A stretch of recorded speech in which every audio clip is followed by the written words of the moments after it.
వాక్యాన్ని ధ్యానం చేసుకుందాం. కీర్తనల గ్రంథము 9వ అధ్యాయము 9వ వచనం. మనందరూ కూడా బైబిల్ తెరిచి త్వరగా పరిశుద్ధ లేఖన గ్రంథములో నుంచి కీర్తనల గ్రంథము 9వ అధ్యాయము 9వ వచనాన్ని తీసిన వారు చదువుతారా? నలిగిన వారికి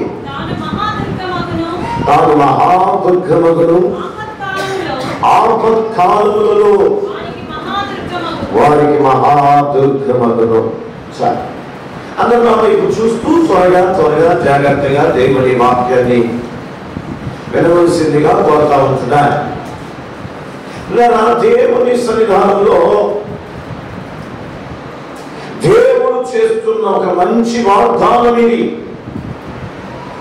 మనందరికీ కూడా ఇష్టమైనటువంటి, మనందరికీ కూడా దేవుని సన్నిధానంలో ఉన్నతమైన మహోన్నతమైన మాటలంటే బహు ఎక్కువ ఇష్టం. కానీ ఇక్కడ అంటున్నాడు, నలిగిన వారికి ఎవరు? నలిగిన వారికి మహాదుర్గమగును, ఆపత్కాలములలో. ఇప్పుడు నేను అంటున్న ప్రశ్న ఏమిటంటే, నలిగిన వారికి దుర్గమవుతారట అంటే నలగని వారికి కాదనా? అందరూ చదువు పైకి పెట్టిన చూస్తూ జాగ్రత్తగా వినండి. నలిగిన వారికి మహాదుర్గమవుతాడు. అవే ఉన్నాయి, మరోసారి చదవండి. నలిగిన వారికి తాను మహాదుర్గమగును, ఆపత్కాలములో వారికి మహాదుర్గమగును. అంటే నలిగిన వారికి తాను మహాదుర్గమవుతాడు. మరి నలుగురి సంగతి ఏంటి? నలగాలి, ఎందుకు నలగాలి? అసలు నలిగిపోవడం వల్ల వచ్చే లాభం ఏంటి? నలిగిపోయే కొద్ది బాధ ఎక్కువ అవుతుంది కానీ, నలిగిపోయే కొద్ది శ్రమ ఎక్కువ అవుతుంది కానీ, నలిగిపోయే కొద్ది ముడతలు, ఇబ్బందులు, సమస్యలు ఎక్కువైపోతాయి కదా. మరి నలిగిపోతే మహాదుర్గం అంటున్నాడు ఏంటి? పైన ఆదివారం మనం చేసుకున్న ప్రసంగం ఏమిటి? నలిగిన మనసు. ఏ మనసు? తిని నలిగిన ఉదయం కాదు, నలిగిన మనసు అని చెప్పారు. దాని గురించి నలిగిన మనసే దేవునికి ఇష్టమైన బలి. ఇప్పుడు నలిగిన మనసు గలవాడు వాడు పూర్తిగా నలిగిపోతే వాడికి దుర్గం అవుతాడు అంటాడు ప్రభు. ఒకరు కొట్టే సపడు కొట్టేస్తున్నారు కానీ నీవు నలిగితేనే నీకు ఆయన దుర్గమై ఉంటాడా? నీకు ఆపద వస్తేనే అంటే మరి సంతోషంగా ఉన్నప్పుడు ఉండడా? నలిగిపోకపోతే ఉండడా? ఆయన ఎప్పుడు సహాయం చేయడా?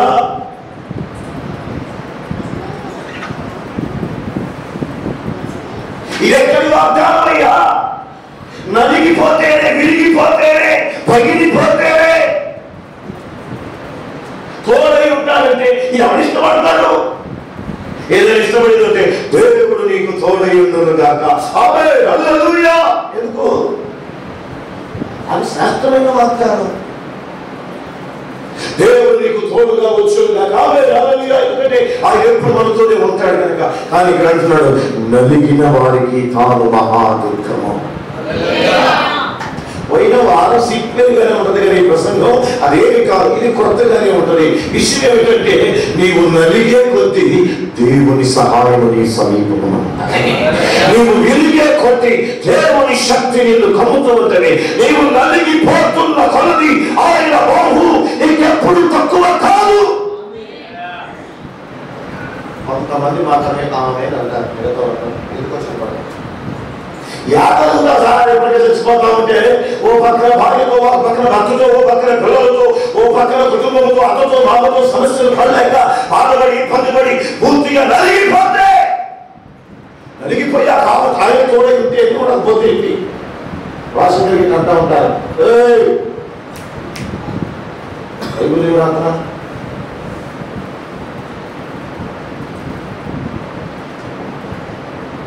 నలిగిన వారికి దేవుడితో నలగాలి. మనకి నలగటం అంటే ఇష్టం ఉండదు. మరి మనకేం కావాలా?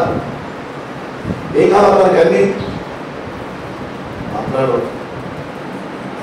ఏదో మోడీ సభకు వచ్చినట్టుగా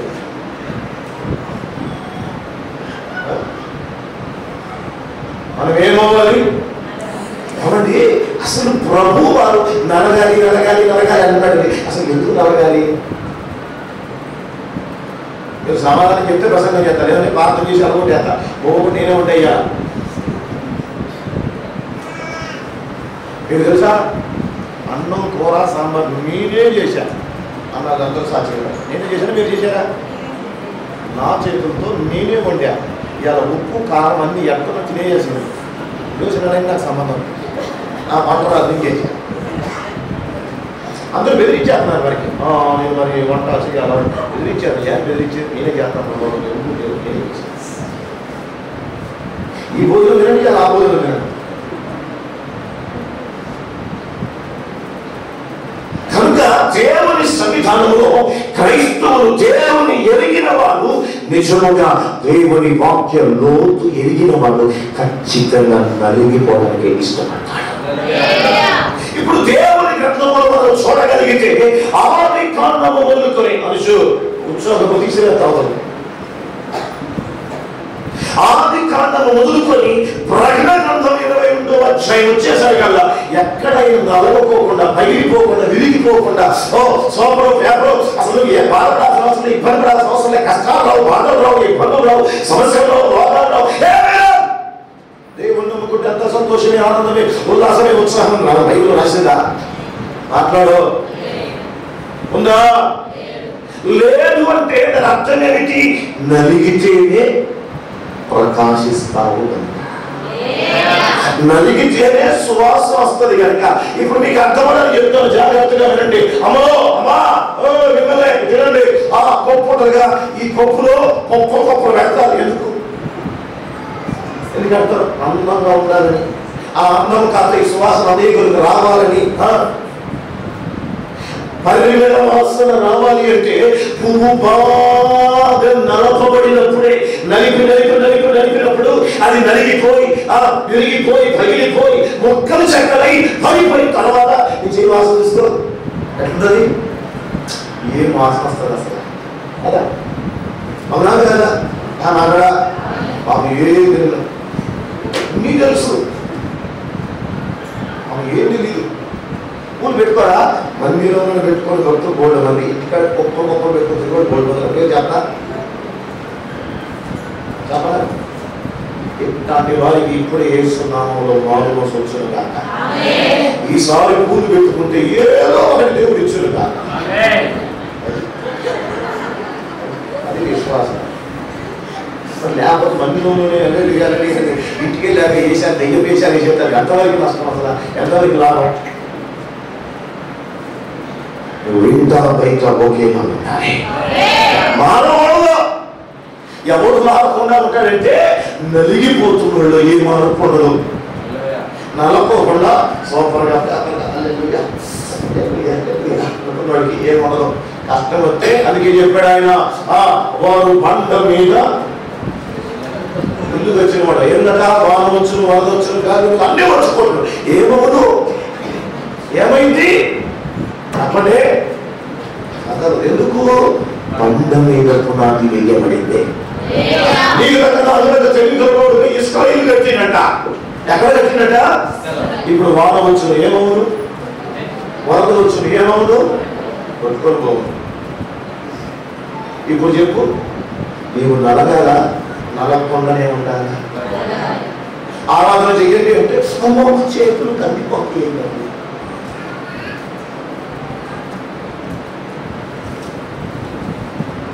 నీ చేతులు మంట, నీ ఒళ్ళు నలుగుతున్న కొలది దేవుని శక్తిని నీకు తెలుస్తాయి. మనకు అల్లం మంచి ఔషధం అనుకుంటాం కదా. అల్లాన్ని కొనుక్కొని తీసుకొచ్చి అన్నీ కూరలేస్తావా? ఏం చేస్తామమ్మా? అన్ని కూరలలో, అనవసరమైన కూరలలో కూడా అల్లం ముఖ్య చేస్తారు. మంచిదండి, తెచ్చుకోవాలండి. అల్లాన్ని ఏం చేస్తారు? రోట్లేసి దంచి రమాల రుద్దితే కానీ అది పిండి అయిపోతే కానీ అది మనకు రుచినిస్తుంది. నేను అంటున్నాను, ఒక్క పూట కడుపులో ఉండి రెండో పూటకి కడుపు ఒప్పుకొని కడుపులో ఉన్నది కడుపు ఆగలి దాని కొరకే ఎంత నలిగిపోయి ఎంత ఇబ్బంది పెట్టి ఎంత చేసి దాన్ని వాడితే నీవు తరతరములు దేవుడితో ఉండబోతున్న నీవు మరి ఆయనతో ఉండాలి అంటే నీవు నలగాల వద్దా, వెరగాల వద్దా, నలిగిపోవాలా వద్దా?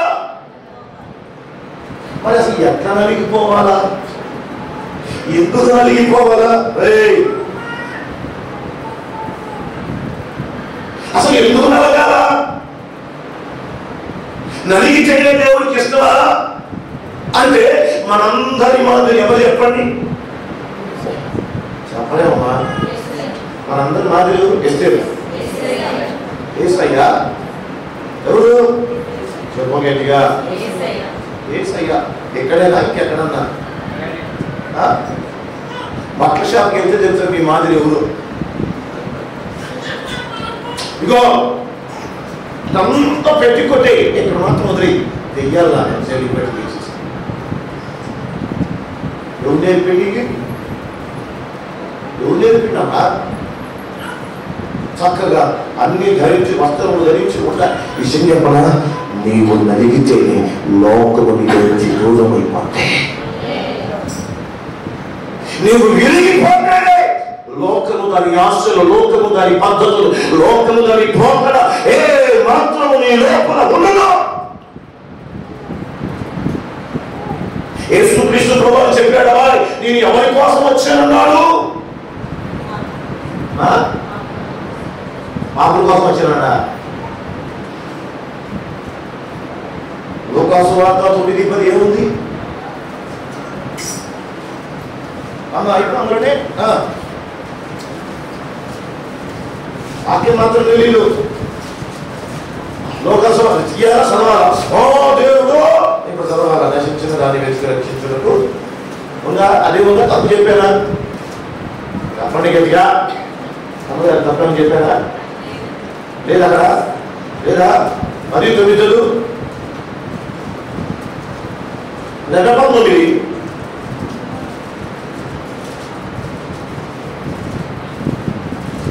లేదా 9లో కానీ 10లో కానీ అసలు ఏమి లేదా? నశించిన దాన్ని వెతికి రక్షించడానికి వచ్చిన దేవుడు 19:10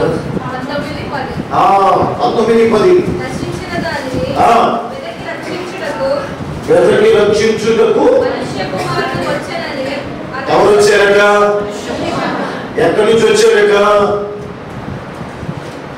అదే ఆయన ప్రశ్నార్థంగా చూసారు. ఎక్కడి నుంచి వచ్చాడు ఆయన? తండ్రి యొద్ద నుంచి భూమి మీదకి ఎందుకు వచ్చాడట? నశించిన దాన్ని వెతికి రక్షించడానికి వచ్చాడు. లోకాసు వార్త 10:19 ఏంటది? 19:10. ఇప్పుడు చెప్పు, ఆయన ఎందుకు వచ్చాడు? నశించిన దాన్ని. మరి ఇప్పుడు మేము నశించుకోలేదు కదయ్యా, రక్షించబడ్డాము కదయ్యా, విడిపించబడ్డాము కదయ్యా, మరి మా కొరకే వచ్చాడా? మొదట నశించిపోయిన దాని కొరకు వచ్చాడు, రెండవది నలిగిపోయిన వారి కొరకు వచ్చాడా?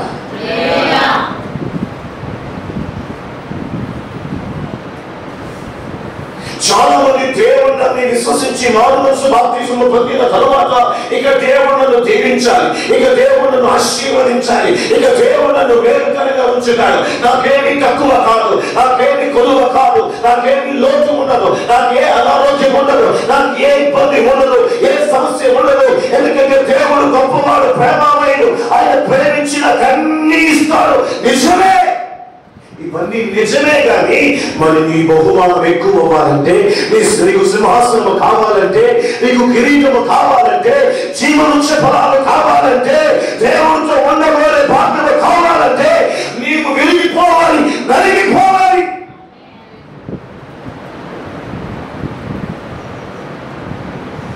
ఆయన సమకూర్చుకోవడానికి రాలేదు, ఆయన రాజ్యము కట్టడానికి వచ్చాడు. కనుక ఆయనలో రక్షణ పొందిన మనమందరం, ఆయన కలిగి ఉన్న మనమందరం కూడా మనము సమకూర్చుకోవలసింది, మనం ఏర్పరచుకోవలసింది ఈ లోక సంబంధమైనది కాదు. కానీ మనము నలిగిపోతుంటే ఉంటేనే ఆయన రాజ్యము మనలో ఎక్కువైపోతూ ఉంటుంది. ఎలాగైంది అంటే యేసు క్రీస్తు ప్రభువు గనుక కల్వరి శిలువలో ప్రాణము పెట్టకపోతే, ఆయన నలిగిపోకపోతే, ఆయన విరిగిపోకపోతే, ఆయన గాయం చేయబడకపోతే, ఆయన కొట్టబడకపోతే ఈరోజు నీవు గాని రక్షించబడి ఉండేవాడమేనా?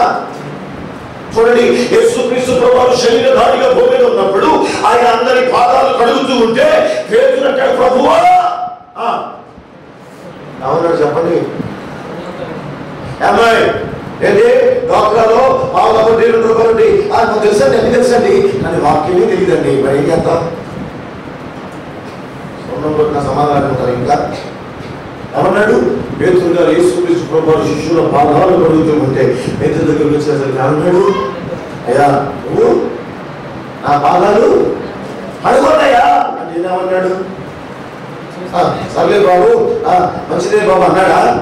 ఏమన్నాడు? చెప్పండి గట్టిగా, నేను నీ పాదాలను కడగకపోతే రెఫరెన్స్ లేదా? తెలీదా? వెళ్ళేది ఎప్పుడు? మరి ఏమింటారు? బ్లెస్సింగ్స్ వింటారా? ఎప్పుడు చెప్పలేదు ఏవి మాట్లాడే మీ పరిస్థితి అంటే ఆ అమ్మ ఈ ఇల్లు ఈ ఉయ్యలా అన్నారు తయారయ్యారు.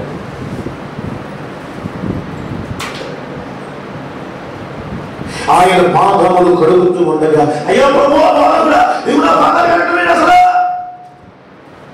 నీవు నా పాదములు కడగదు అంటే సరే మంచిది, నేను కనుక నీ పాదాలు కడగకపోతే ఏమన్నాడు?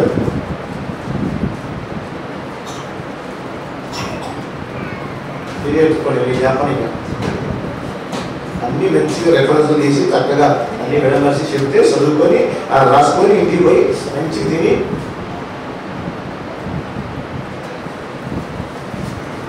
నేను గనక నీ పాదాలు కడగకపోతే నా తండ్రి రాజ్యములు నీకు ఎక్కడిది? విషయం ఏమిటంటే యేసు క్రీస్తు ప్రభువు భూమి మీద ప్రతి విషయంలో నలిగిపోతూనే ఉన్నాడు.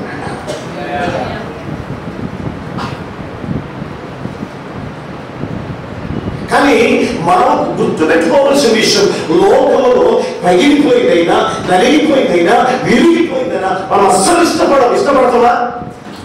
ఇప్పుడు బట్టల షాప్కి వెళ్ళాం, బట్టల షాప్కి వెళ్ళి బట్టలన్నీ తీసి ఏం చేస్తున్నాడు? వేసుకున్నాడు, అందులో చీర బాగా నచ్చింది, అది బాగా నలిగిపోయింది, మనం ఏమంటాం? పిల్లలు బట్టలు తీరాయా? బట్టలు ఎందుకు బాగా నలిగిపోయింది, బాగా నలిగిపెడుతున్నాం, వద్దు కోడి గుడ్డుకోవడానికి కొట్టుకెళ్ళాం, గుడ్డు కొద్దిగా సీటు రాసింది తీసుకుని వస్తావా? దానికి మనం డబ్బులు 5 రూపాయలు ఇస్తారా? గుడ్డు తగ్గిపోయింది అన్ని తీసుకురా. మీకు బట్టలు కొన్నా వచ్చింది రంధ్రము, ఏమన్నా రంధ్రం కనిపించింది అనుకోండి, పట్టాలి తీసుకుంటారా? శ్రేష్టమైన దాన్ని మంచిదాన్ని ఇష్టపడతా, మేలుమైన దాన్ని ప్రజలు ఎవరైనా ఇష్టపడతా.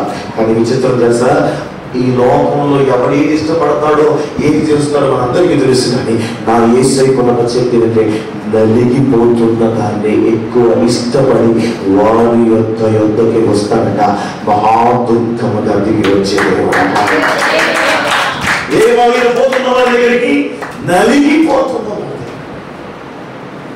మరి ఏ విషయంలో నలిగిపోవాలి, ఏ విషయంలో వెలిగిపోవాలి, ఏ విషయంలో పగిలిపోవాలి, ఏ విషయంలో పగిలిపోతే విరిగిపోతే దేవుడు ఇష్టపడతాడు అంటే ఇందాక మనం మాట్లాడుకుంటున్నప్పుడు చెప్పాను ఏమిటంటే లోకపు విషయంలో మనం పూర్తిగా విరిగిపోయి ఉండాలి, నలిగిపోయి ఉండాలి. కొన్ని వస్త్రములకు ఎంత నలిగిపోతే అంత ఫ్యాషన్, అంత చక్కగా ఉండదు. లెనిన్ కాటన్ కొన్న గొడవ ఏంటి? అన్నాడే అది నలిగిన కొద్దీ అది గెలుపు ఎక్కువ అవుతుంది. నలిగి అలా పైకి లేచి ఇలా కనబడుతున్నాడు, అబ్బా మరి ఉండండి ఉండండి అదే లోయ క్రైస్తవుడికి వ్యక్తిగత జీవితాల్లో ఉండవలసిన ప్రాముఖ్యమైన లక్షణము దేవుడు మహాదుర్గముగా, దేవుని కాపుదల, దేవుని సహాయము, దేవుడి సన్నిధి ఎప్పుడు నీకు వెంటనే ఉండాలి అంటే నీవు కోరుకునవలసింది, నాకు ఇచ్చే ప్రభా, నన్ను క్షేమంగా ఉంచు ప్రభా, నన్ను మేలుకరంగా ఉంచు ప్రభా, నన్ను దీవెనకరంగా ఉంచు ప్రభా అని ఎలా కోరుకుంటున్నావో దానికంటే ఎక్కువగా ప్రభా నేను నీ కొరకు నలిగిపోవాలయ్యా, నేను నీ కొరకు విరిగిపోవాలయ్యా. ఏ విషయంలోనైనా విరిగిపోతే, ఏ విషయంలోనైనా నలిగిపోతే నేను నీకు ఎలా ఇష్టముగా ఉంటానో, ఎలా సంతోషముగా ఉంటానో, ఈ ఒక్కగానొక్క కుమారుడిని ఆకాశమును విడిచిపెట్టి, సింహాసనం విడిచిపెట్టి, మహిమ విడిచిపెట్టి, ఆ కుర్చీని విడిచిపెట్టి భూమిలోకి వచ్చి నలిగిపోతే మహిమగా వస్త్రముగా ఎలా మారిపోయాడో, ఆ పరలోకానికి ఎలాగ మార్గము ఏయగలిగాడో, అలాగే ప్రతి క్రైస్తవుడు యేసు మార్గములో విరిగిపోవాలి, నలిగిపోవాలి. ఎన్న నుంచి విరిగిపో అంటాం. ఏ విషయంలో విరిగిపోవాలయ్యా? అది శరీరము సంబంధమైన విషయంలోనైనా, ఆత్మ సంబంధ విషయంలోనైనా మనం విరిగిపోవాలి. క్రైస్తవుడు ప్రాముఖ్యంగా నలిగిన వారికి తన మహాదుర్గం అవుతారంటే మన దేహమే దేవుని ఆలయము కనుక మన శరీరము ప్రతి దినము విరిగిపోవాలి, నలగొట్టుకోవాలి. ఏం కొట్టుకోవాలి? పౌలు గారు అన్నాడు, ఇతరులకు బోధించి నీ భ్రష్టునైపోతానేమోనని నా దేహమును, నా శరీరమును ప్రతి దినం ఏం చేస్తున్నాడు? నలగొట్టుకుంటావా? ఒకవేళ దేవాది దేవుడు చెప్పినట్టుగా పరిశుద్ధ గ్రంథములో రాసినట్లుగా పౌలు గారు వచ్చి, అయ్యా ఇదిగో నా శరీరంలో ఒక ముళ్ళు ఉంది, దాన్ని తీసేయి అంటే దేవుడు ఏమన్నాడు? నా కృప నీకు చాలును. ఎందుకు ఆయన కృప తోడుగా ఉన్నది? ఎందుకు ఆయన కృప చాలంటే ఆయన కృప ఎందుకంటే ఆ శరీరంలో ఉన్న ముళ్ళు ఆయన ఎప్పుడు బాధిస్తుంది, ఆయన ఎప్పుడు నలపడుతుంది, ఆయన ఎప్పుడు కూర్చుంటుంది, ఆయన ఎప్పుడు ఇబ్బంది పడుతుంది. ఆ ఇబ్బంది, సమస్య, బాధ, రోగము, త్వర అది నలుగుతున్న కొలది మహిమగల దేవుని సేవ ఆయన మహిమయుక్తమైన చేయగలిగాడు. అందుకనే ఆయన 2 సార్లు దేవుని సువార్త పని విషయంలో ఆయన చుట్టూ తిరిగి రాగలిగాడు.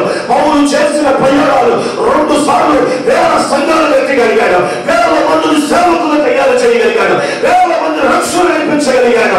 ఆయన మరణానికి వదలలేదు, మన ఇబ్బందులకు, సమస్యలకు, రోగాలకి ఎక్కడ కూడా కృంగిపోలే. దేవుడు చేసిన నాకు చాలు. ఆ ముళ్ళను బాధపడుతున్న కొలది, ఆ సమస్యలను ఇబ్బంది పెడుతున్న కొలది, ఆ రోగాలను, ఇబ్బందుల సమస్యలకి వెళ్తున్న కొలది నీవు దేవుని శక్తి పొందుకొని దేవుని కొరకు వెలుగుతున్న దేవుని అగ్ని కలవాలి నిలబడగలగటానికి నీవు నలిగిపోతున్నాయి.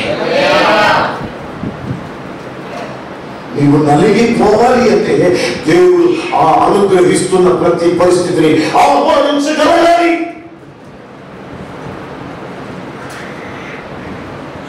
పౌలు గారు చేసిన కార్యం అనేక దేవుని పాదాలు పెట్టుకొని, ప్రభువా ఈ రోగం తీసివేయి, ఈ శ్రమ తీసివేయి, ఈ ఇబ్బంది తీసివేయి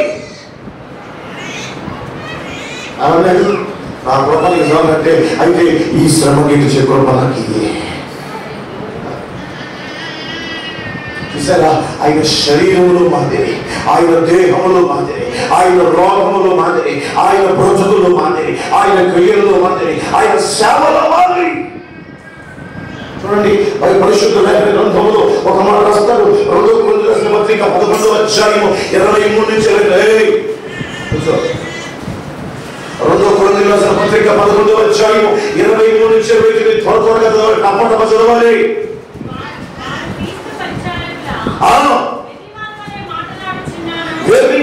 మాట్లాడుచున్నారు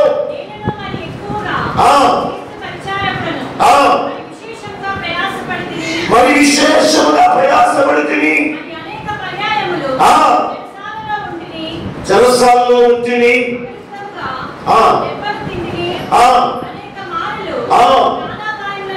ప్రాణాపాయములో ఉంటిని,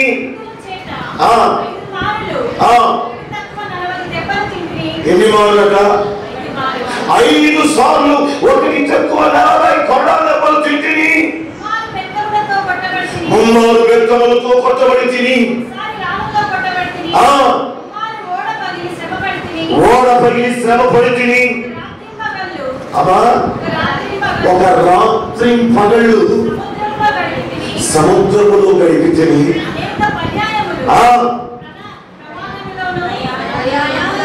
ప్రయాణములోను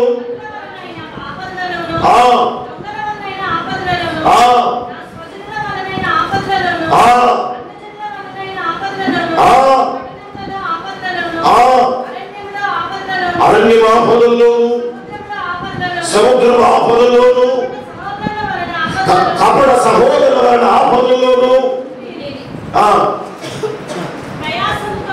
ప్రయాసముతోను కష్టములతోను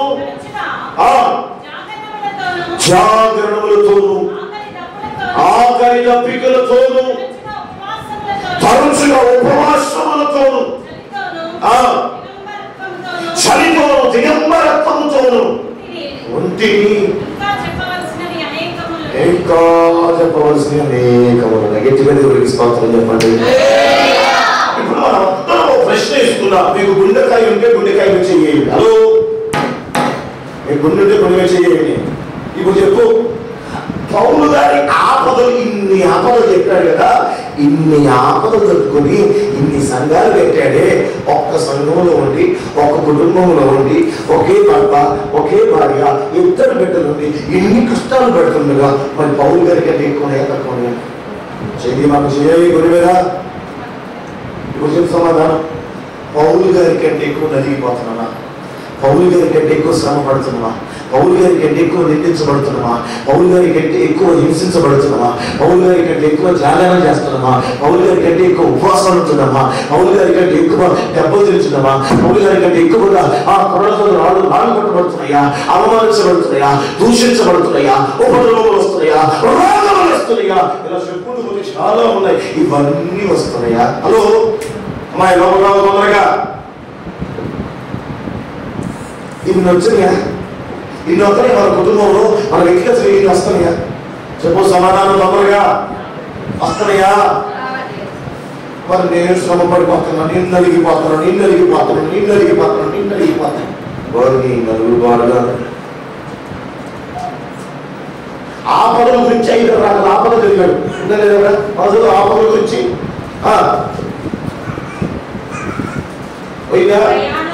ప్రయాణంలోను నదుల వలన ఆపదలోను దొంగల వలన ఆపదలోను నా స్వజనుల వలన ఆపదలోను అన్యజనుల వలన ఆపదలోను పట్టణముల ఆపదలోను అరణ్యముల ఆపదలోను సముద్రముల ఆపదలోను కపట సహోదరుల ఆపదములోను. ఇప్పుడు చెప్పు ఎన్ని రకాల ఆపదలు ఎక్కడ? బాబు శాలన్నాయా? లేకపోతే ఉన్నాయి కథ చెప్పు. ఎందుతారు నాయన బైబుల్? ఆపదలే 9 ఉన్నాయట. నదుల్లో, సముద్రాల్లో, కపట సహోదరులు, అన్యుల్లో, స్వజనుల్లో, పట్టణములో, సముద్రం, నదుల్లో, దొంగలలో, కపట సహోదరులు. ఇన్ని ఆపదలునే మనకు ఒక ఆపద వచ్చేది. నేనంటూ దేవునికి ఆగలేస్తున్నారు నాయన. ఆపదలే 9 ఉన్నాయి అక్కడ. హలో ఏ సహోదరులు? కపట సహోదరులు పక్కన ఉంటారు. ఆడే అంటారు పెద్ద మనం. స్వజనులు ఏదుంటా? స్వజనులు అంటే ఎవరు? ఎవరు చెప్పు. బంధువులే.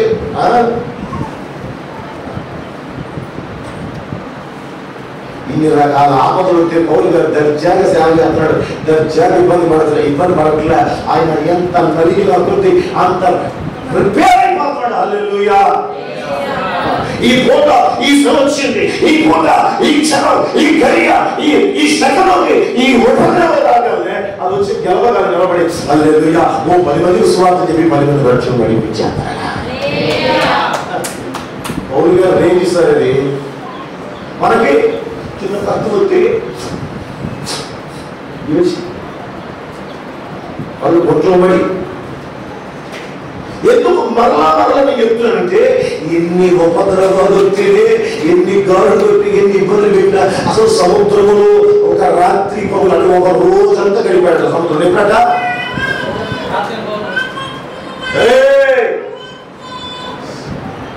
ఏంటట సముద్రంలో పంపలో ఒక్కరు గడపడానికి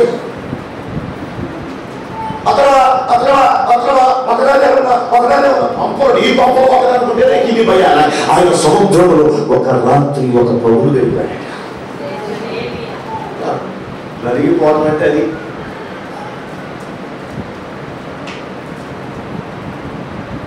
నలిగిపోవటం అంటే ఇంకా చాలా ఉంది చెప్పుకుంటూ పోతే.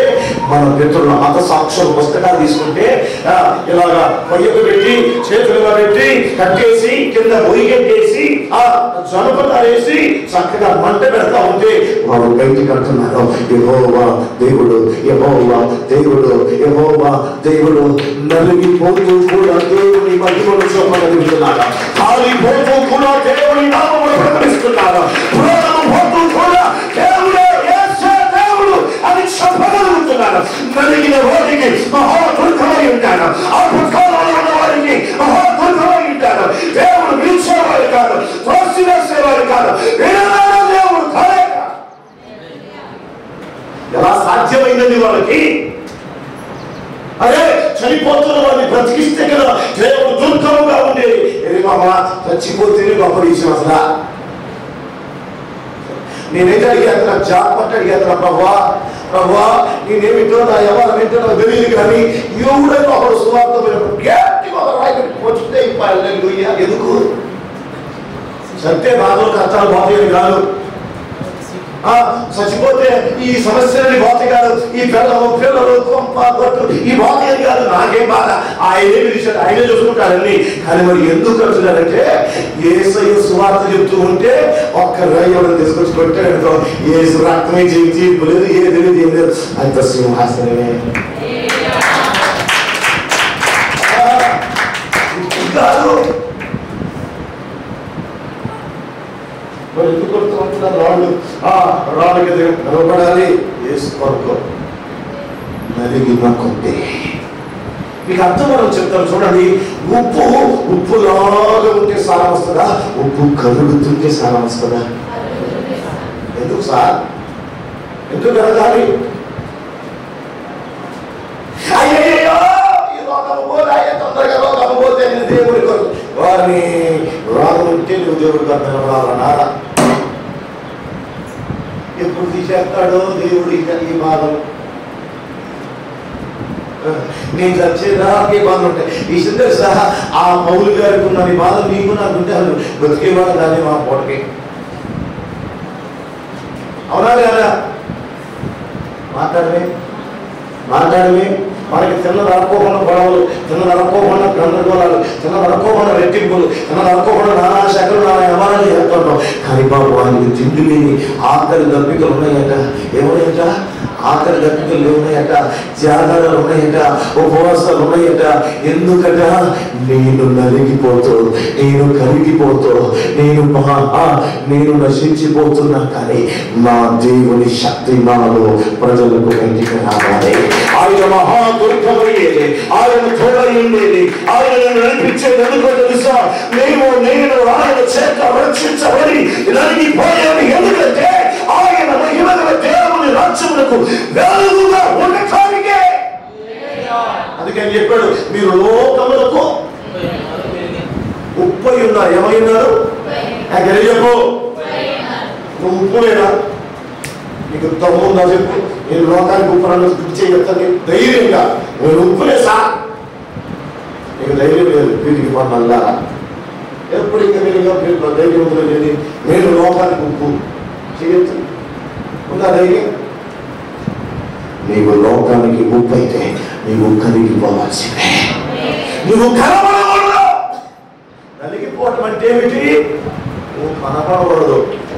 నెయ్యి గడగట్టున్నది చదువు, అది వేళ్ళు దాని కాదు. ఒక కళాయి మీద గిన్నె పెట్టాలి, ఎన్నమూట ఏమైపోతుంది? తెలుగు కనబడుతుందా? నెయ్యి కనబడుతుందా? నువ్వు లాగా అయిపోతుంది. మరి దేవుణ్ణి ఎరుగిన నీవు, దేవుణ్ణి వెంబడిస్తున్న నీవు సంపూర్ణతో పరిపూర్ణ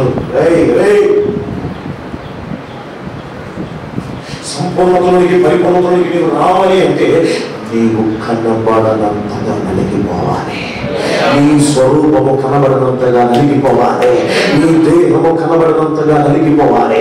నీ క్రియలు కనబడినంతగా నలిగిపోవాలి. నీ స్వభావము కనబడినంతగా నలిగిపోవాలి. నీ దేహములు బాధలైనా, నీ దేహములు రోగమైనా, నీ దేహములు ఎంత ఇబ్బందికరమైన డ్యాన్స్లైనా వాటిని భరిస్తూనే, వాటిని సహిస్తూనే, వాటిని మోస్తూనే, వాటిని కలిగి ఉంటూనే దేవుని కొరకు నీవు నలిగిపోవాలి. అంతేగాని ఎల్కేజీ స్టూడెంట్ లాగా ప్రభువా ఇది తీసేస్తే నీ కొరకేనయ్యా, ఇది తీసేస్తే నీ కొరకేనయ్యా, అది తీసేస్తే ఎవరైనా వస్తారు బాబు రాడా మాట్లాడలే చెప్పగలిగా.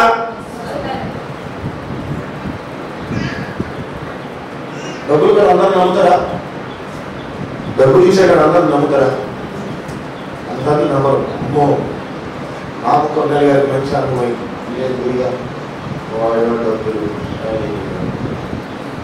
ఉడికారు సార్ మిమ్మల్ని దేవుడు కాదు మీరు బంధువులు అయితే ఇంటికి వస్తే ముట్ట పెట్టండి నమ్మం సార్ నమ్మం. నేను ఆశపడితే తెలుసా ఈరోజు పొద్దున్నే నేను రెడీగా కూర్చున్నప్పుడు దేవుడు నాకు ఒక ఆలోచన ఇచ్చాడు. ఈ మీటింగ్లు జరిగిన తర్వాత కొన్ని అనుభవాలు నా కళ్ళకి వచ్చాక దేవుని అడుగుతున్నాను, వీలైతే దేవుని చిత్తమైతే ఎట్లాంటి శక్తి తెలుసా, సబలైన సెమినార్ అయినా సింగిల్గా చేసి పడేయాలి.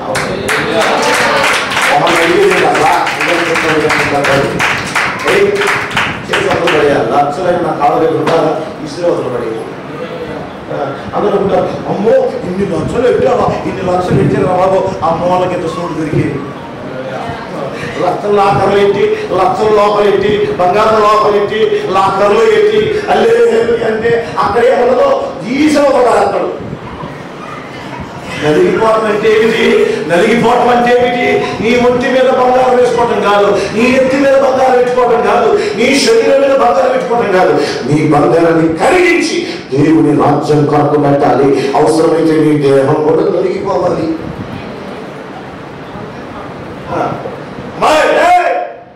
ఏంటి సుమారు పరిచయకి రావాలంటే నా బాధ్యతండి.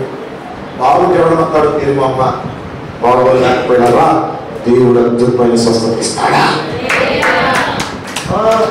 బాబుకి ఎవడని అతడు బాగుంటే నేను చేయలే సేవ అక్కడ పనిశక్తి ఎవడేం చేస్తాడు, సాకృతి ఎవడేం చేస్తాడు. పౌలు గారు ఇన్ని ఉపద్రవాల్లో, ఇన్ని కష్టాల్లో, ఇన్ని బాధల్లో, ఇన్ని ఇబ్బందుల్లో ఎవడన్నా తోడడా? అట్లాడో ఎవడు ఉండడు.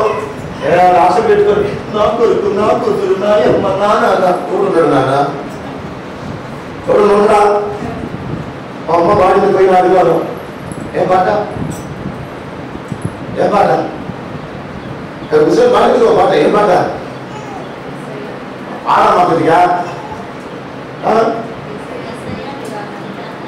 ఏదయ్యా. తర్వాత ఎవరు అందరూ నా వారిని తలచితిని ఎవరన్నాడు ప్రభు చెప్పినాడు. 118లోకి ఎక్కడ వచ్చింది ఏమంటాడు? రాజులు నమ్ముకున్న కంటే మనుషులు నమ్ముకున్న కంటే యెహోవాను ఆశ్రయించుట. ఎంత పర్టికులర్ గా బైబిల్ ఆధారంగా, బైబిల్ పునాదిగా మధ్యలో వాక్యమే ఎంత ఇంతే. మళ్ళీ నేను వాళ్ళకి ఆధారపడ్డా తల చితిని బ్రహ్మచితిని ఏం జరుగుతున్నా నువ్వు?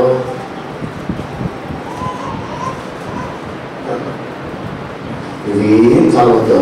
నువ్వు ప్రభు కొరకు నిలబడు, ప్రభు కొరకు నిన్ను నల్లగా కొట్టుకుంటాను, నలిగిపోతాను. తేజోమయుడైన దేవుడా నిన్ను లేవనెత్తుతాడా? నీ జీవితంలో ఆయన ఎప్పుడు నీకు దుర్గముగా ఉంటాడు, కేంద్రముగా ఉంటాడు, శైలముగా ఉంటాడు. ఎలా ఉంటాడు? ఇంకా ఆశ్రయముగా ఉంటాడు. ఎలా ఉంటాడు? ఆశ్రయముగా. అందుకే చెప్పాడు, ఒక రాత్రి ఒక పగులు సముద్రములో ఉంది అన్నాడట. మంచి చలికాలంలో సముద్రంలో హల్లెలూయా నీళ్ళ మధ్యలో ఇప్పుడు ఈదుతా ఉంటే ఒక పూట ఈతేనే ఒక 2 గంటలు ఎత్తగొట్టితే కడుపులు పేగులు అదిరిపోతాయి. ఒక రాత్రి ఒక పగులు సముద్రంలో గడపడం అంటే అంత తేలికైన విషయం కాదు.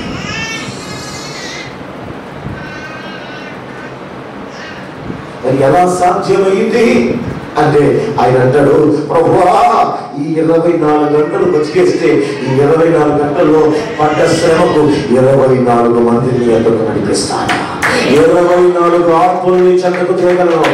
నీవు నన్ను బ్రతికిస్తే డబ్బు నీకు ఇస్తాను కాదు, 24 నీ ఎదురు తీసుకురాగలిగే కృప నాకు కావాలి. అంటే శ్రమలో నలిగిపోతున్న కొలది, ఇబ్బంది పడుతున్న కొలది, బాధపడుతున్న కొలది, నలిగిపోతున్న కొలది దేవుని శక్తి ఆయన బయటికి వచ్చి అనేకుని కనేవాడిగా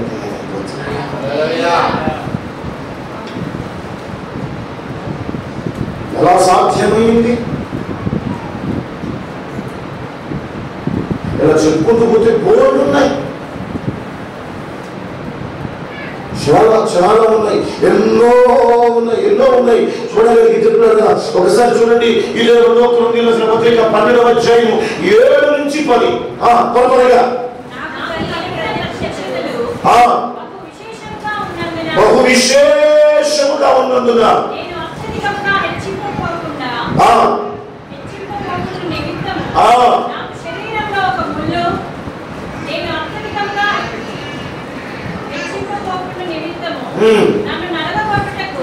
నన్ను నలగొట్టుటకు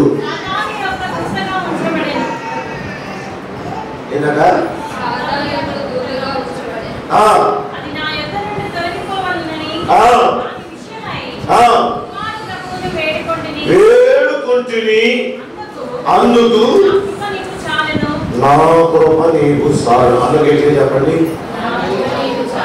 ఆమేన్. ఒకవేళ నీకు ఏదైనా రోగం బలహీనతుందనుకో, ప్రభువా అని అడిగామనుకో, ప్రభు ఏం సమాధానం ఇవ్వలేదు, ఏమనుకోవాలి? ఓ మాట అర్థమైన చెప్తా, జేబులో 100 రూపాయలు ఉందనుకో, ఎక్కడని హల్లెలూయా, ఖమ్మం ఈ చివరి నుంచి అదే 1000 రూపాయలు ఉంటే ఖమ్మం నుంచి కొత్తగూడెం దాకా, అదే 2000 ఉంటే ఖమ్మం నుంచి భద్రాచలం హైదరాబాద్ దాకా పోయేస్తాం. అది ఏమీ లేకపోతే ఉన్నసారి నుంచి కదులుతావా కాదు. కానీ విషయం తెలుసా, పౌలు గారికి అక్కడ విషయం ఏంటంటే, పౌలు గారికి శ్రమ వస్తున్న కొలది దేవుని రాజ్యము కట్టుట కొరకు మరెక్కువగా పరిగెత్తుతున్నాడట. దేవుని రాజ్యం ఇస్తున్నాడు, మరెక్కువగా పరుగులు ఇస్తున్నాడట. ఇప్పుడు నీ లోపల రోగం ఉందనుకో, మాట నీ లోపల రోగం ఉందనుకో, ఇప్పుడు ఏమనుకోవాలి? ప్రభువా ఇది త్వరగా తీసేయి, ఇది ఇంకా రోజులు బతకాలి అన్నం కంటే ఈ రోగంతో ఇప్పుడు చస్తానో తెలియదు ప్రభువా, నీ కొరకు ఎక్కువగా పనిచేస్తాను. అప్పుడు ఆయన దిగి వచ్చి నీ రోగం తీసేసి ఒకవేళ నిన్ను స్వస్థపరిస్తే నువ్వు ఎక్కువ సేవ చేస్తూ, కానీ ఉన్న 4 రోజులు మహిమగల సేవ చేయగలిగితే, మహిమగల దేవుని కొరకు జీవించగలిగితే, మహిమగల దేవుని కొరకు నువ్వు ఖర్చు అయిపోతూ ఉంటే ఆయన దుర్గమై నిన్ను కాపాడి ఇంకా నువ్వు తోడేంటి నడిపించగలది. అది ఇది కోరుకో. ఏం కోరుకుంటావు? చూడండి, ఒక్కసారి చూడండి బైబిల్ గ్రంథంలో నిర్గమకాండము 15వ అధ్యాయము 22 నుంచి 25 త్వరగా ఒక 10 నిమిషాలు ముగించేస్తా.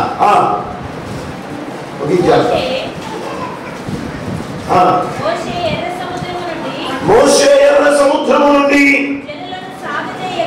జనులను సాగు చేయగా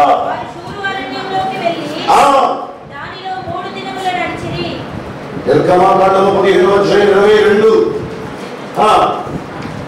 అచ్చట వారికి నీళ్లు దొరకలేదు, అంతలో వారు మారాకు చేరిడి, చేదైనవి కనుక తాగలేకపోయింది. అందువల్ల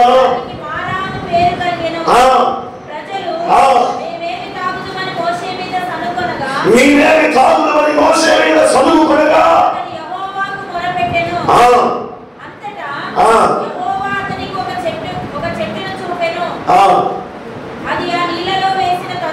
అది ఆ నీళ్ళలో వేసిన తరువాత నీళ్లు మధురములాయి. ఇప్పుడు నా అందరూ చూస్తున్నామా?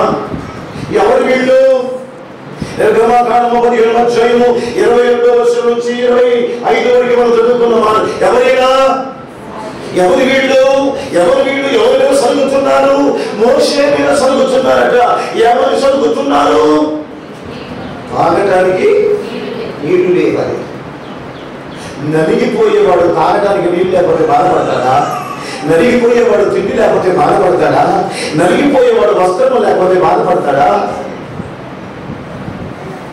నలిగిపోయేవాడు దేవుని దేహములకు ఆరోగ్యం లేకపోతే బాధపడతాడా? నలిగిపోయేవాడు విరిగిపోయేవాడు దేవుని మహాదుర్గముగా ఉండాలనుకునేవాడు ఏమి దేవుని తాను కోల్పోయినా ఇబ్బంది పడతాడా?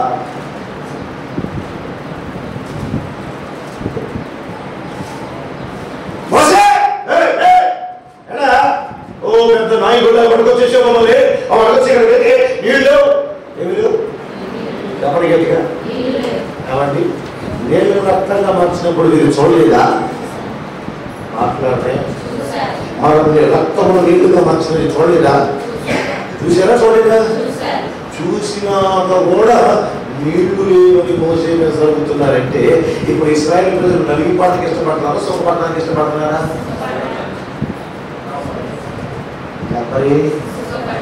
చెప్పరే మరి సుఖపడే వారికి గతి ఏమైపోయింది? తెలుగు సుఖించును. ఏంటి మరి చివరికి యాడికి చేరును? ఎక్కడికి చేరును? ఎక్కడికి చేస్తారు? ఎవరు చేస్తారు? ఇప్పుడు చెప్పి ఇక్కడ కూర్చోండి.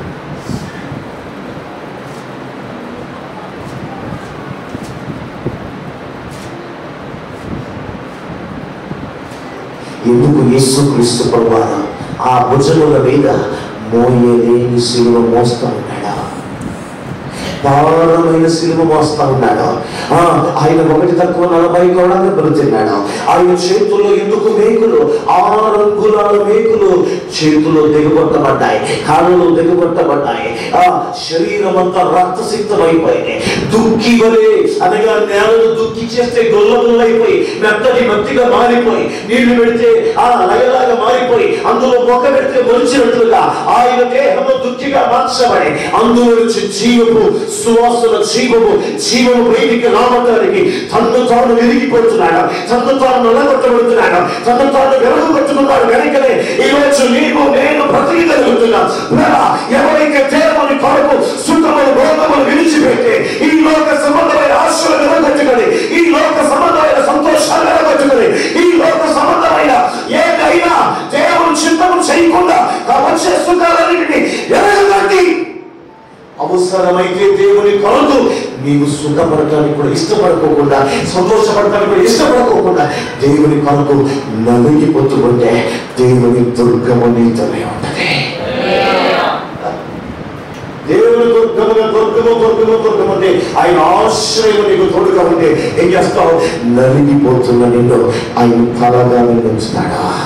తోటగా ఉంచాడు, సువాసనగా ఉంచుతాడు, మహిమకు పాత్రలుగా ఉంచుతాడు.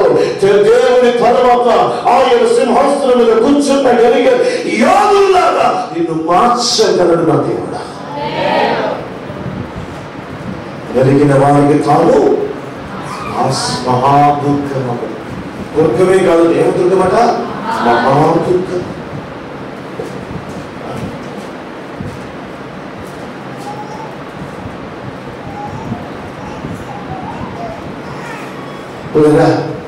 మోషే మీద సరిగారు, మోషే మీద గొలిగారు, మోషేని తిట్టారు, మోషేని అవమానించారు, మోషేని నిందించారు.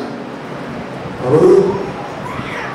వారి కొరకు అన్నిటిని విడిచిపెట్టి వారి కొరకు పొడవ కుమార్తెను అనిపించుకుంటు కంటే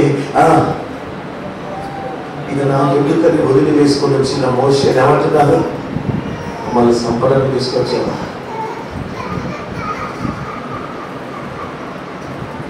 నలిగిపోవడం అంటే కదా అవకాశం లేకపోతే కాదు, అవకాశం ఉంది కూడా విడిచిపెట్టి దేవుని కొరకు నిలవబడుతూ వేసి నలిగిపోవడం.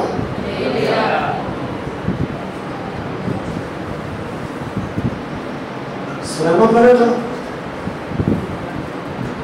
ఒక విషయంలో నాకు చాలా బాధేసింది. ఇద్దరు ముగ్గురు నోట్లు విన్నాను. ఏమిటో మందిరానికి వెళ్తే పరిచయాలు అని చెప్పి 24 గంటలు ఎట్టి శాఖలు చెప్తారు. ఎవరి కొరకునైనా నీవు నలుగుతున్న కొలది దేవుని శక్తి నీలో ఎక్కువ అవుతుంది, దేవుని ప్రభావం నీలో ఎక్కువ అవుతుంది. నీవు నలుగుతున్న కొలది దేవుని దేవులకు నీవే కారణం అయిపోతావు. నలగకోకుండానే, విరిగిపోకుండానే, నలిగిపోకుండా కానీ ఇక్కడికి వచ్చి సేవ నిలబడి హల్లెలూయా మాకు చెప్తున్నావా? నీవు అన్ని విషయంలో నిలబడబడాలి.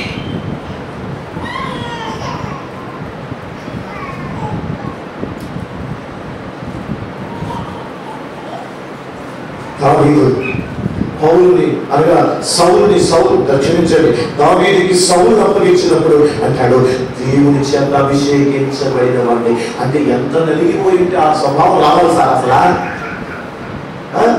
ఎంత నలిగిపోయి ఆ స్వభావం రావాలా? ఎంత విరిగిపోయి ఉంటే శత్రువుని అప్పగించిన కత్తి పెట్టి చంపలేదా? మనమైతే హల్లెలూయా నాకు విరోధముగా రూపించబడిన ఆయనను వర్ధిల్లకుండునుగా అనేవాడుగా కాదా?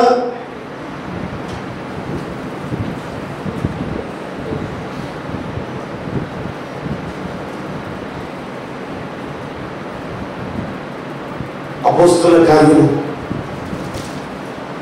7వ అధ్యాయం 54 నుంచి 59 వరకు ఇంటికి వెళ్ళి చదువుకోండి. అక్కడ అంటాడు, రక్తపు మడుగులో పడి వారి కొరకు రాళ్ళు వేసి కొడుతున్నవాడు, ప్రాణము తీస్తున్నవాడిని చూసి ఈ తండ్రి ఏమి చేస్తున్నాడో ఎలాగ వెళ్ళి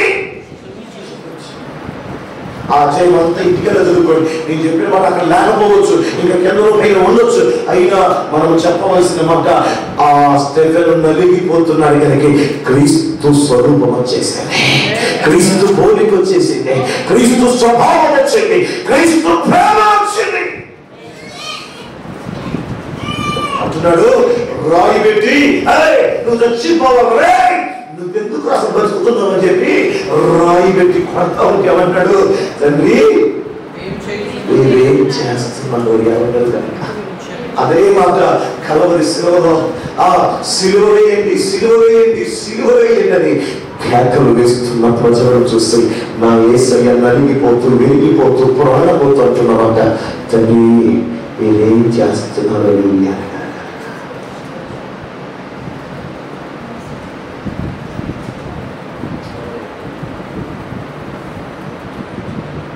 విరిగిపోతున్నవాడా, శరీరము విరిగితేనే అది మనకు ఆహారముగా మారుతుంది. ఆయన శరీరము విరగబడితేనే మనకి ఈరోజు జీవపు మార్గముగా, జీవపు ఆహారముగా తయారయ్యిందే.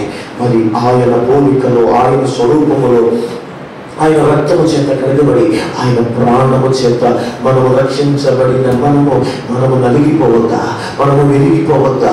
మహాదుర్గమైన దేవుడు ఎప్పుడు మనకు తోడుగా ఉంటాడు కనుక శ్రమలోనైనా, ఇరుకులోనైనా, ఇబ్బందులోనైనా, వ్యాధులలోనైనా, దుఃఖములోనైనా, మరణములోనైనా, రోగములోనైనా ప్రభువే సెలవించి వినగొడుతున్నాడా? ప్రభువే ప్రేమించి వినగొడుతున్నాడా? ప్రభువే సెలవు కలిసి జరుగుతుందా? ప్రభువా ఇలాగ చేయటని చిత్తమా, ఇలాగ విరుగుట నీ చిత్తమా, ఇలాగ ఉండటం నీ చిత్తమా, ఇలాగ జరుగుట నీ చిత్తమా, ఇలాగ నవ్వుట నీ చిత్తమా? అయితే నేను విరిగిపోతానయ్యా, నేను నలిగిపోతానయ్యా, నేను ఏమైనా పర్వాలే, నీ చిత్తమే జరగాలి, నీ కృపే వెళ్ళవాలి, నీ రాజ్యమే కట్టబడాలి, నీ దేవుని సరిలే ఈ ప్రజలోనికి వెళ్ళడము, ఈ ఇలాగ జరుగుట నీ చిత్తమైతే నేను నశించగలుగానే నీ సన్నిధి ద్వారా జరగవలసిన కార్యము నాకు జరిగిపోవాలి. ఆనందంగా నేను ఉండకూడదు. ఎందరో భక్తులు మరి వెలిగిపోతూ, నలిగిపోతూ, కాలిపోతూ, చనిపోతూ ఇతరులను వెలిగిస్తున్నారు, ఇతరులను మండిస్తున్నారు, ఇతరులను రేపుతున్నారు, ఇతరులని కట్టుతున్నారు, ఇతరులకి జీవం పోస్తున్నారు, ఇతరులకి ప్రాణం పోస్తున్నారు. నీవు ప్రతి ఎవరికి ప్రయోజనం? ఇంకెంతకాలం దేవుళ్ళను క్షేమంగా ఉంచాలి, దేవుళ్ళని క్షేమంగా ఉంచాలి, దేవుళ్ళను క్షేమంగా ఉంచాలని చెబుతాం. ప్రభువా ఒకవేళ యోబులాగా కంచె తీసివేస్తే, యోబు వంటి శ్రమలే, యోబు వంటి నలిగిపోయే నలకనే నాకు నీవే అనుసరిస్తే ఆజ్ఞాపిస్తే తట్టుకునే కృపి అయ్యా, నిలబడే కృపి అయ్యా, ఏదైనా భరించగలిగే కృపి అయ్యా. ఎందుకంటే బ్రతికితే నలిగిపోతే చనిపోతే అది నీ కొరకే, ఒకవేళ చస్తే నీ యొద్దకు వచ్చేస్తా. చెప్పగలిగే స్థాయికి రావాలి. విశ్వాసి అడిగారా, ఏదో దేవుడు జీవిస్తాడే, ఏదో దేవుడు ఇస్తాడే, దేవుడు ఇచ్చినది పొందుకుందామని అంతకంటే దేవా నాకేమవుతాయ్యా, నీ కొరకు చచ్చిపోతానయ్యా, నీ కొరకు విరిగిపోతానయ్యా, అవసరమైతే నేను కూడా నా ఉన్నది కూడా ఖర్చు అయిపోతానయ్యా, అప్పుడే నీవు సంతోషిస్తావా? ఒక యవనస్తుడుకున్న తీర్మానం నీకు లేదే. కేవలం భోజనం కొరకు దేవుని ఆత్మచేత నిలబెట్టబడి భోజనం వడ్డించడానికి ఉండవలసిన స్థాయి ఇంత ఉంటే నీవు దేవుని కుమార్తెను కుమారుడివే. ఎంత స్థాయి ఉండాలి, ఏ స్థాయిలో బతకాలి? మందిరంలో పరిచర్య అంటే భోజనం వడ్డించడానికి ఎన్ని క్వాలిటీస్ ఉంటే మరి పాట పాడడానికి ఎన్ని క్వాలిటీస్ ఉండాలి, ఆరాధన చేయడానికి ఎన్ని క్వాలిటీస్ ఉండాలి, పరిచయం చేయడానికి ఎన్ని క్వాలిటీస్ ఉండాలి, నిలబడి నడిపించడానికి ఎన్ని క్వాలిటీస్ ఉండాలి, దేవుని ఆరాధన చేస్తూ దేవుని వాక్యము బోధిస్తూ దేవుని సంఘం నడిపిస్తూ నీవు పగలాల్సిన అవసరం లేదా, నడకాల్సిన అవసరం లేదా, కాలిపోవాల్సిన అవసరం లేదా? అవసరం లేక దేవుడి చదివిస్తున్నాడా? అవసరం లేక దేవుడి ఏర్పాటు చేస్తున్నాడా? అవసరం లేక నీకు తెలుసా దేవుడు నిన్ను ప్రేమిస్తున్నాడా? ఎందుకంటే నీవు నలిగిపోతున్నా, నీకు బాధమనక ఆయన దుర్గముగా నీతోనే ఉన్నాడా? ఓ భక్తుడు అన్నాడు, శ్రమలోనైనా పాడుతా స్తుతి పాట. ఏ పాట? శ్రమలోనైనా మరణములోనైనా. నువ్వు చెప్పగలవా? స్థిరనంత స్థాయి ఉందామని దగ్గర ఆయన రాళ్ళు పెట్టి కార్తీక పెరిగిపోతుంది, కానీ నోటంతో వస్తున్నమాట, అయ్యో ప్రభు చచ్చిపోతున్నాడు, అయ్యో ప్రభు చంపేస్తున్నా అంటున్నాడా అన్నట్లా.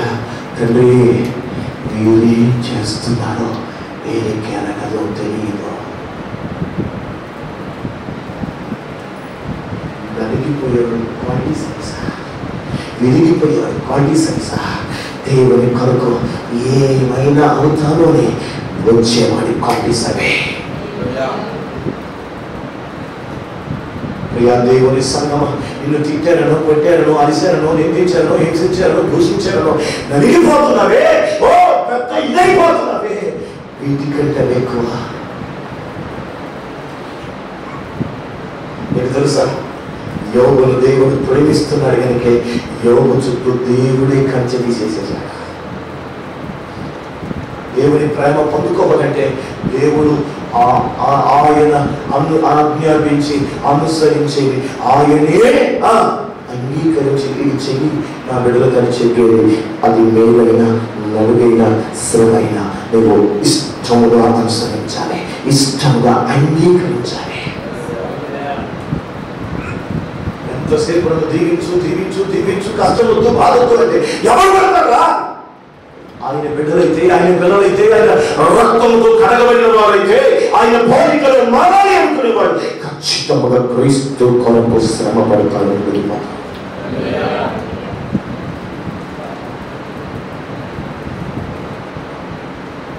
సమయ గ్రంథంలో రాస్తాడు కదా,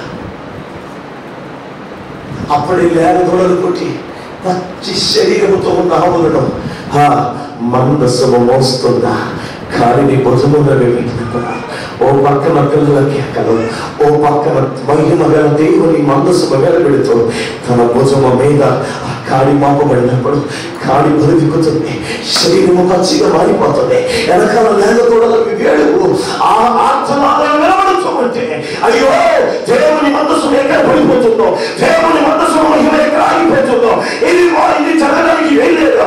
నా లేక తోడలు వారి చిరుత పైన ఒకవేళ పోలు తాగి బతకకపోయినా ఈ పచ్చి శరీరంతో మేము చచ్చినా పర్వాలేదు, మా భుజముల మీద మోపబడిన దేవుని మందసము మేము నశించిన బాధలు అదుపులు కేకలు వేస్తూ దేవుడిని సురిస్తూ దేవుడిని మహిమపరుస్తూ ఆ పరుగున దావీదు పట్టణంలోకి వచ్చేంతవరకే, దేవుడు కోరుకున్న పట్టణంలోకి వచ్చేంతవరకే, దేవుడు ఎక్కడ నిలబడి మందసం నిలబడి ఆశపడేంత వరకు ఆ బాధలు, ఆ శ్రమలు, ఆ వేదనలు, ఆ దుఃఖములు, ఆ సాధన అవి భరుస్తూనే దేవుని మందస్థములో మోయగలిగే ఆవులంటే స్థాయి ఈ లోక క్రైస్తవుల సంఘాలకు రావాలి. నేను దేవుని బిడ్డనే, నేను దేవుని బిడ్డనే, నేను దేవుని బిడ్డనంటే అంతే సరిపోదు. నీ పరిస్థితి ఏదైనా నీ మెడ మీద కాడి మోపబడిందా, బయలుదేరా. ఆగమాక నీ లేక తోడల కేకలు వినపడుతున్నాయా, ఆకలి కేకలు వినపడుతున్నాయా, దాపు కేకలు వినపడుతున్నాయా, శ్రమ వంటి కేకలు వినపడుతున్నాయా? అవేమి నాకు వినపడట్లేదు. ప్రభువు నన్ను ముందుకెళ్ళమంటున్నాడా, ప్రభువు నన్ను కాలిపోయమంటున్నాడా, ప్రభువు నన్ను భరించమంటున్నాడా, ప్రభువు ఇది సెలవిచ్చాడా, ప్రభువు కొరకు నేను వెళ్తాను. చెప్పగలవా? చెప్పగలవా? మోయగలవా? పొరుగెత్తగలవా? అలిగిపోవటం అంటే ఇంతకన్నా ఇంకేం సార్? అవునా? పిల్లలకు జన్మనిచ్చిన తల్లి 6 నెలల్లో సంవత్సరం అయితే కానీ పెయ్యలాగా మారదే, పచ్చి పుండులా ఉంటుంది. ఎక్కడన్నా కొట్టుకుంటే అయ్యో నా వల్ల కాదయ్యా. ఈ పచ్చి పెయ్యతో మహిమ గల మందసము ఎట్ల కాని మీద మోపబడతాన్ని అదేం చేస్తారు తెలుసా? యెహోవాకి స్తోత్రం కలుగును గాక, యేసయ్యకు మహిమ కలుగును గాక, యేసయ్య నామము కనపరచబడును గాక, యేసయ్య నామము స్తుతించబడును గాక. నేను నశించను, నా బిడ్డలు నశించను, నా దేహము పాడైపోయినా పర్వాలేదు, నా శరీరం దేవుని కొరకు నలిగిపోయినా పర్వాలేదు. నేను దేవుని మందసము అయ్యాలి, నేను దేవుని పచ్చనములకు దేవుని మందసములు మోసుకొని వెళ్ళాలి.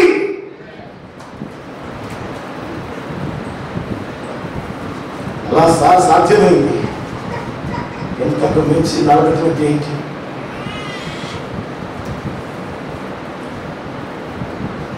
సమస్తే బాధపడి ఇబ్బంది పడి ప్రభా ఎందుకు నన్ను ఇంకా శ్రమ పెడుతున్నామని అడగటం కదా. నీవు సంతోషిస్తూ గంతులు వేస్తూ ప్రభా ఇట్టి శ్రమ పొందుట నాకు భాగ్యమయ్యా, నీ ప్రేమ పొందుట భాగ్యమయ్యా. నువ్వు నన్ను ప్రేమించావు కనుక యోగులకు సెలవిచ్చావు, యోగుకి అనుమతించాలి. నేను యోగు వంటి కాదు, ఇల్లుకు పనికిరని వాడనే ఈ శ్రమ అనుమతించావంటే ఎంత ప్రేమిస్తున్నావు కదా, ఎంత కనికరిస్తున్నావు కదా. నీ ప్రేమకు నేను పాత్రనయ్యానే. ఈ శ్రమ ఏదైనా అనుభవించే కృపయ్యా, మోయగలిగే కృపయ్యా. ఈ శ్రమలో నేను పోయినా, నా ప్రాణము పోయినా, నా ఆరోగ్యము క్షీణించిన, నా ధనము పోయినా, నా కష్టము పోయినా, నాకు నిందమైన, అవమానమైన, రాగమైన, బాధైనా నీ కొరకు అనుభవించే నీ మందస్థములు దేవుని పచ్చములకు తీసుకొని రాగలిగి వెళ్ళగలిగి కొనపోయిపోయా. చెప్పగలవా?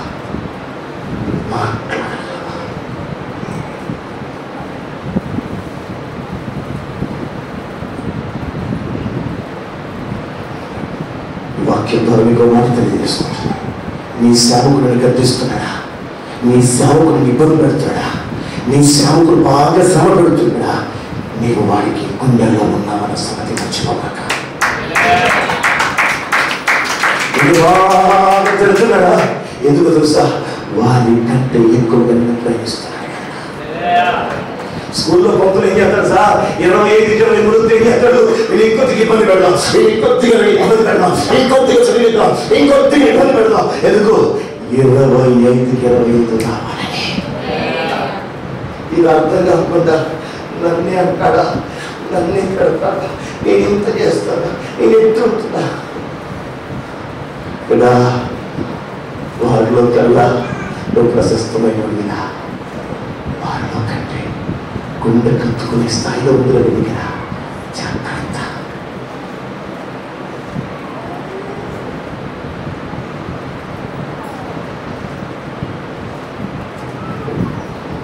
నేను ముగించేస్తున్నాను. ఒక్కసారి మనం పరిశీలించుకోవాలి. నలిగిపోవడానికి ఇష్టపడుతున్నావా? కరిగిపోవడానికి ఇష్టపడుతున్నావా?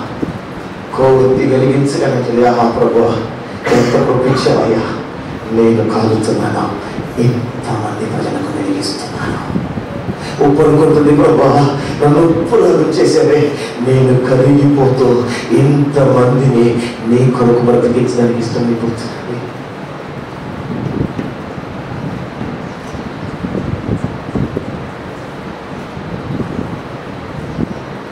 అలిగిన వారికి మా దుఃఖమవుతున్న దేవుడు.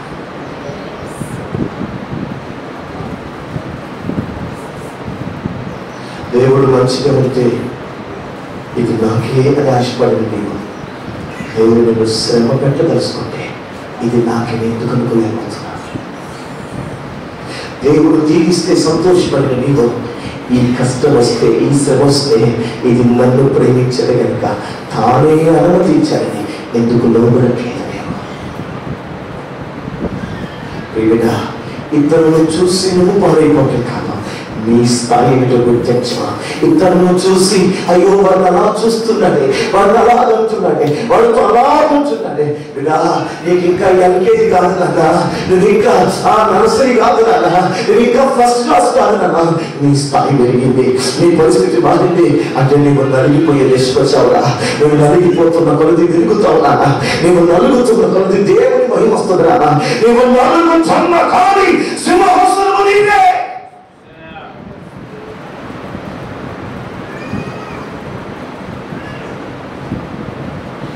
ఏది ఇష్టం నీకు,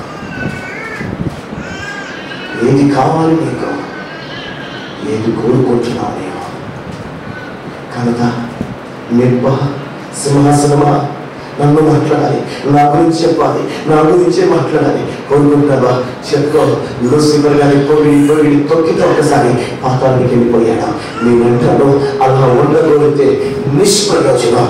శ్రమ పడితే, తిట్లు భరిస్తే, అవమానం భరిస్తే, నిందలు భరిస్తే, దూషణలు భరిస్తే, ఎగతాళి భరిస్తే, ఏపు భరిస్తే ఒక రోజున మహానందకరుడైన మహోన్నతుడు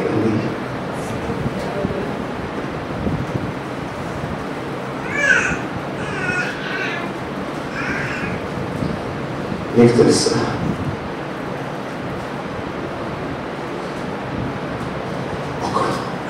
రక్షించబడిస్తే సంతోషించడం కాదు, మా శ్రమను చూస్తున్నాను చూసి, ఆనందమైపోతున్నాను చూసి,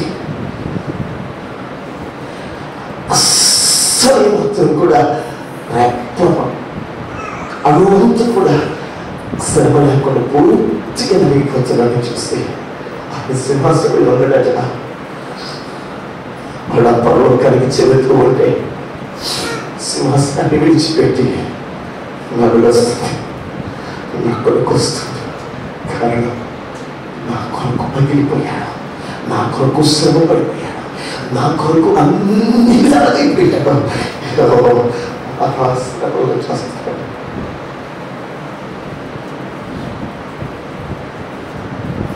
ఎంతకంటే పరలోకం స్థాయి నీవు చనిపోయి పరలోకానికి అడుగులు వేస్తున్నట్టు ఆయనే సింహాసనపతి, ఆయన దోస్తులు సింహం ఆయనతో పడుస్తూ, ఓ నా బిడ్డ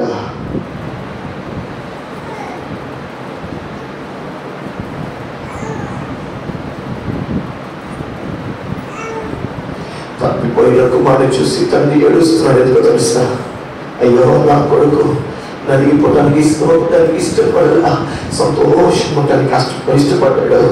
కానీ వాడు బయటికి పోయి అన్ని తెలుసుకొని ఇప్పుడు శ్రమకైనా కష్టానికైనా వ్యక్తి చాకిట్గా ఇష్టపడి వస్తున్నాడని తన వస్త్రములు ఇచ్చి చాలా మందిగా అనిపించి తన గుండె కొంచుకుంటున్నాడు. ఇది కాదా తండ్రి ప్రేమ? ఇది కాదా నలిగిపోయే మనసు? ఇది కాదా దేవుని హృదయం?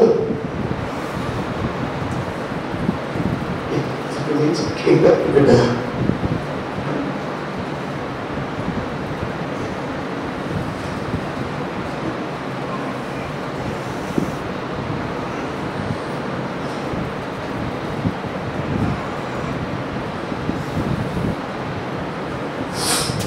చిత్తులు నాకే అణుచుకోలేని దుఃఖంతో గడగడలాడుతూ వణుకుతుంటున్నారంటే వెంటనే నీ స్థాయి ఏంటి, నీ పరిస్థితి ఏంటి?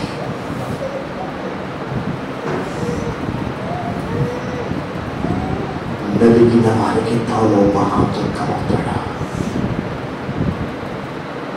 నేను నలిగిపోతావా? దేవుని చేతిలో మరణం నలిగిపోతావా? వేరొక చేతిలో వస్తుంది. దేవుని చేతిలో నలిగిపో, దేవుని చేతిలో విరిగిపో, దేవుని చేతిలో. నీకు తెలుసా ఎస్తేర్ అంటున్నటువంటి మాట 4:15 ఇంటికి చదువుకోండి. ఎస్తేర్ గ్రంథంలో అవంటుంది, నా జనుల కొరకు నేను నశించదను.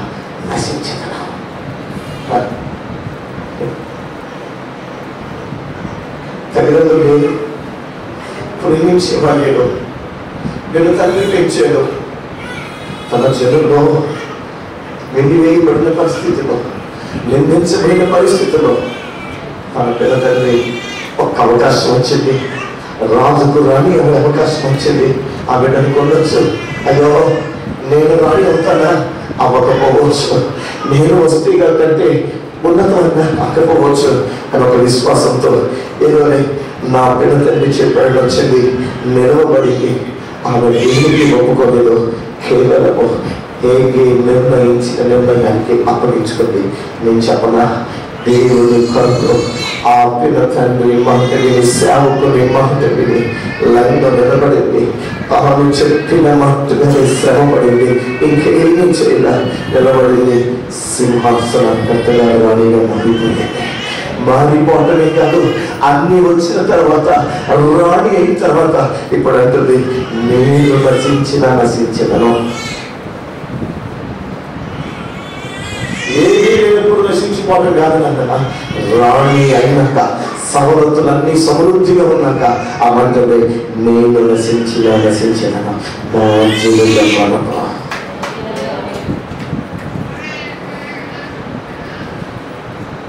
నీ భర్త కొరకు నీ ఆరోగ్యం క్షీణించిన బాగో పర్లేదు అనుకుని నీవు నలిగిపోవడానికి ఇష్టపడుతున్నావు. నీ పిల్లల కొరకు నీవు నలిగిపోయినా పర్లేదు, నీవు దేవుని పాదాలు చెంత కూర్చోడానికి ఇష్టపడుతున్నావా?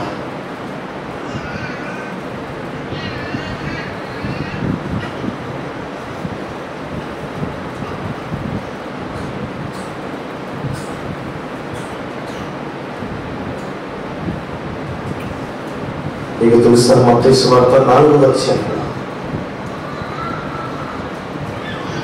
మనందరి రక్షణ కొరకు 40 రాత్రులు 40 పగుళ్ళు తాను ఆహారం తినకుండా అలా తండ్రి ఎదురు పదానికి కూర్చొని పోయాడు యేసయ్య.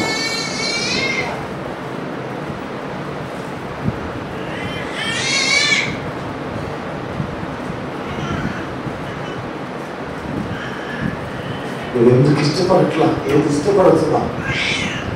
ఇది నా దేవుని సెలవైందేమో, ఇది దేవుని మహిమ కొరకు, దేవుని రాజ్యం కొరకు, దేవుని ఘనత కొరకు ఇది దేవుని సెలవిచ్చాడేమో, ఇది దేవుని సెలవిచ్చాడు, ఇది దేవుని సెలవిచ్చాడు. ఎందుకు అనుకోలేకపోతున్నా?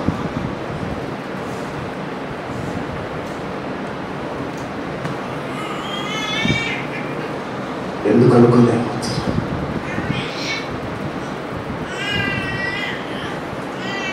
కోటగా దుఃఖముగా కాపుదలుగా దేవుడు ఉండాలి అంటే మీరు చేయాల్సిన చదువు వెళ్ళ చెల్లించవలసింది ఏమిటనగా మీరు పూర్తిగా కరిగిపోవాలి. మీరు పూర్తిగా కరిగిపోవాలి. మీలో ఏమనకూడదు.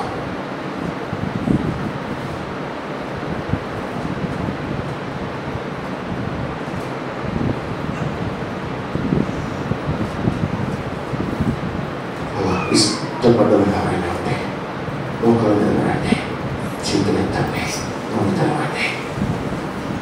ఒక నిమిషం కళ్ళు స్వామి చేతులెత్తండి. అలా ఇష్టపడ్డ